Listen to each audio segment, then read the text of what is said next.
មានមិនភាំងម្នាក់ដែលខ្ញុំស្រឡាញ់វាខ្លាំងដូចបងប្អូន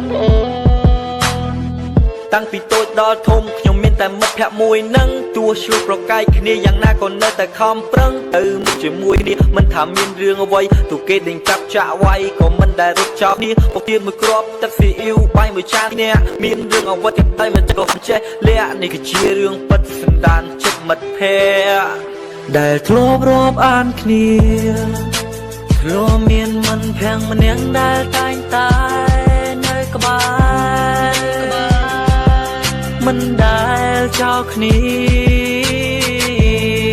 ប៉ុន្តែពេលនេះទាំងភ្នែកខ្ញុំត្រូវស្រង់ព្រោះតែវា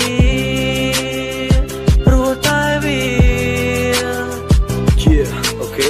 និយាយរឿងមិត្តភក្តិវាធ្វើឲ្យខ្ញុំឈឺចាប់ហើយចង់ទៅស្ទុះទៅទាញកំបិតមកចាក់ខ្លួនឯងឲ្យស្លាប់មានមនុស្សជាច្រើនអ្នកគេតែងតែលួចខ្សឹបប្រាប់តែខ្ញុំមិនព្រមស្ដាប់ព្រោះខ្ញុំស្គាល់វាយូរហើយប៉ុន្តែនៅពេលនេះវាធ្វើឲ្យខ្ញុំឈឺចិត្តព្រោះខ្ញុំមិនដែលគិតថាវាហ៊ានបែបនេះឡើយ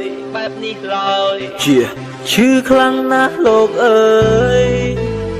មនុស្សធ្លាប់រាប់អានគ្នាតាំងពីតូចដល់ធំមិនដែលឈ្លោះប្រកែកគ្នាមិនដែលចេះមានគុំនុំប៉ុន្តែនៅពេលនេះវាលួចយកបេះដូងខ្ញុំធ្វើឲ្យខ្ញុំអង្គុយយំព្រោះនឹកស្មានមិនដល់មិនមែនខ្ញុំស្ដាយមនុស្សស្រីចរិតអានបែបនេះប៉ុន្តែអ្វីដែលខ្ញុំស្ដាយចរិតអាមិតសំពី Hey motherfucker why you do like this just go away from me motherfucking shit ដំបងខំគិតថាអាមួយនឹងចរិតល្អប៉ុន្តែស្គាល់យូរទៅចរិតថោកដល់ក៏ខំសាងបាប់ប្រយ័ត្នរន្ទះបាញ់បាក់ក៏អញមានលុយទៅស៊ីបបបណៃទេជូនពរឲ្យពីរនាក់ឲ្យរស់នៅបានសុខប៉ុន្តែប្រយ័ត្នតែចេញពីនឹងទៅវាត្រូវឡានបុកលួចអញមិនអីទេលួចគេចាប់ដាក់គុក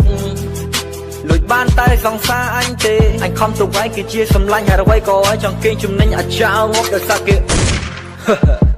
យហ៊ានលួចមនុស្សដែលអញកំពុងស្រឡាញ់ឲ្យឆ្ងាញ់ណាស់សង្សារគេជាធ្លាប់មានមិនភាំងម្នាក់ដែលតែងតែនៅក្បែរ